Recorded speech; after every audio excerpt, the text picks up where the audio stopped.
from LA, I'm Jenny Tapp. Here, Bayless and Sharpe. You ain't get to do that yesterday. Yeah, I'm back. Where'd you back from? I'm feeling much better today. For what? The 49ers lost at home. The Eagles are about to lose at home to New England, coming off a bye. And Kawhi last night, he was just Don't do that. filling up the stat sheet. Don't do that. Yeah. Yes, yeah. he was. Don't do that. Shannon. Oh, yeah. You know what? I should have did that yesterday. How about them Vikings? Yeah, that would have been nice. Well, you didn't. You can still do it didn't. today. But I get it There's this still week. time. Oh. I get it next Monday. How about them Lions?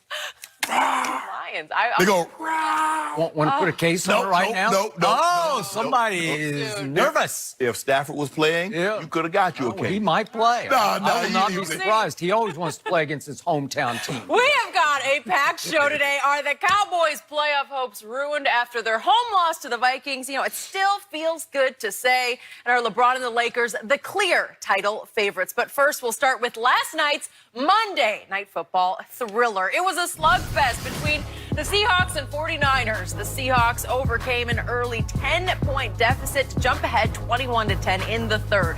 The Niners would answer by tying the game with 1 second left. Then, with a chance to win it with a touchdown in overtime, Russell Wilson threw his second pick of the season at the San Francisco 4-yard line. The Niners rookie kicker, Chase McLaughlin, had a 47-yard field goal attempt for the win. Go wide left. Ultimately, Russ would lead the Seahawks down to kick the game-winning field goal as time expired. And after the game, Russ said it was, quote, the craziest game I have ever been a part of. So, Shannon, how much did last night help Russell Wilson's MVP chances? I believe he increased his lead slightly, Skip. He just took down an 8-0 team on the road. And you look at it, Skip, the way he make plays, yes, he can run the car. I mean, Skip, they call plays, and yeah, that's fine and good. And a lot of guys can make plays. He's most dangerous once he gets off script. And his ability to run the football, and Skip, we watched last night where they blew the whistle.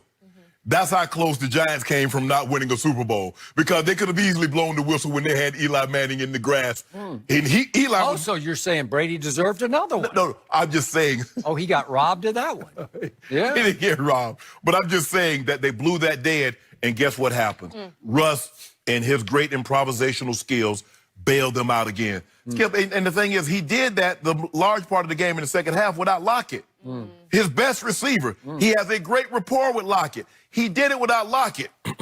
What's the most amazing part about this? You know, Skip tells us all the time that he could, Tom Brady's doing this thing with guys from Dorchester. Yeah. Russell Wilson is doing it with two guys, Hollister and Gordon, that got released by the Patriots. And Russell Wilson took that show on the road to the new Chase. What was it? What's I don't even know what the stadium is called. It's not Levi. Yeah, Dungarees. Stadium. Levi, those Dungarees. We used to call them Dungarees back in the day, Jenny. We used to call them Dungarees. You remember that, don't you, Skip? That's way before my Yeah, well, but you wore Dungarees too. You wore Levi's. Dungarees? Yeah, jeans. Sounds like something from Australia or something. Jeans. Oh, okay. That's what in the South we didn't have the main brand. They call them Dungarees. Get your pair of them Dungarees, boy, and go on out there in the fields. But anyway, Skip, in one-score games, when the rubber needs to meet the road, and that's the road. That's when you tell a lot about a quarterback. 7-1 in one-score games, 21 touchdowns, 1 INT, lead the league in touchdown passes. Skip, I'm not saying he opened an insurmountable lead. This is, excuse me, insurmountable lead. This is not Joe Burrow's for the national for the Heisman. He doesn't have that type of lead, but he's out front, and I don't think he did anything to diminish that because he did win the game. He did beat a previously undefeated team on the road, and he deserves kudos for that. You know, I'm going to say it again. I got to get a new TV. Or I got to get me some of those Sharpe glasses. Yeah, you do. 'cause they have this, like 20/20 hindsight. Well, if you think Dak better than Russell Wilson, you definitely need glasses. Oh, I definitely need glasses then. You know what? I got to get me some of those brownies you cook up, old Chef Shay. You know, because those brownies, they got some ingredients. Because they make you see illusions on your TV, right? Well, I gave some to Deion Waiters. Did you? Yeah. Gave him a panic attack. Maybe a little too much, Shannon. I saw a very different game. I saw Russell Wilson struggle much of the night. I saw Russell Wilson throw for a grand total of 155 yards in regulation. Yes. Just in regulation. If my quarterback Dak Prescott threw for 155. I would never hear the end of that. I saw Russell Wilson with 12 minutes left in the fourth quarter get the ball just taken right away from him before he even was pulled to the ground. It just got wrenched away, stripped.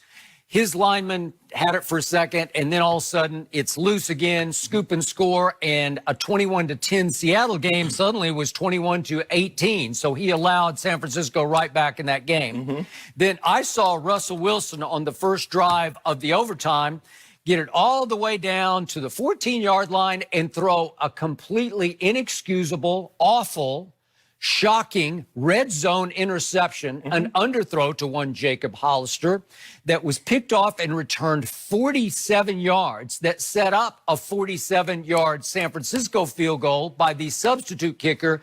And your guy, Russell Wilson, was very lucky. That one, he duck hooked. He just absolutely snap hooked it. Or we might be having a different conversation right now. And I'm very happy as a Cowboy fan that he did snap hook that.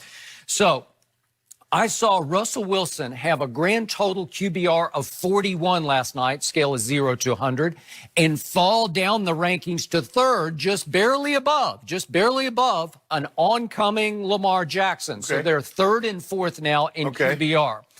So my takeaway from last night was Lamar Jackson surged ahead in the MVP race. And I'm going to remind you that Lamar Jackson has already gone to Seattle and outdueled Russell Wilson head-to-head in his house with a QBR of 75 to Russ's 65, and they won that game, the Baltimore Ravens did, 30-16. And in that game, speaking of running with the football, Lamar went 14 times for 116 yards on the ground. That's extraordinary. So Russell is more of a scrambling quarterback, but Lamar can beat you with his legs on called plays.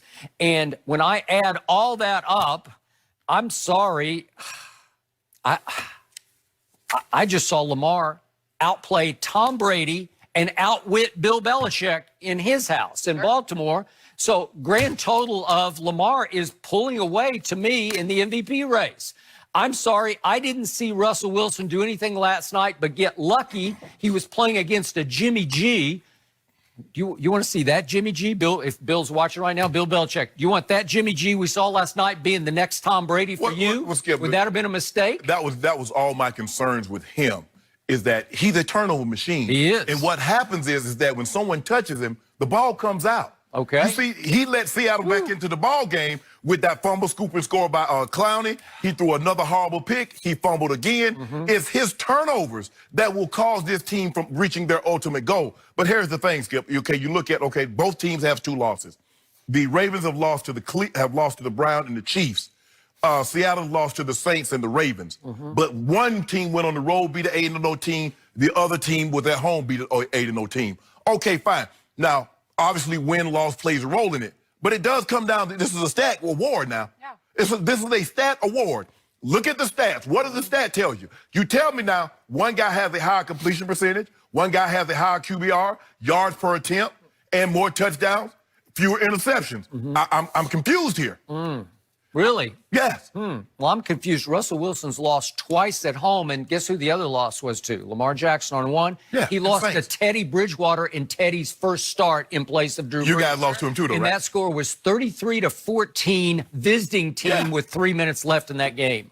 Help me out. You like that? Is that a worse loss than losing to Sam Darnold? But we're not talking about that. Skip. No, we're not talking about that. Is that all you got? Every time you get backed into a corner, you just flail and say, what about the Cowboys? Skip. They're not involved in this discussion. So what am I supposed to do with 8-2? A guy that has 23 touchdowns, 2 interceptions, with a high QBR, high completion. What does your eye test tell you over the last 3 weeks? Skip, the guy, do you see what he's doing it with? Do you see what Russell's doing this with? What was Russell's biggest test of the year so far? It was last night. What did you see? Did he pass? Did he pass the test? Well, I saw him pass for 155 in regulation. Hold on.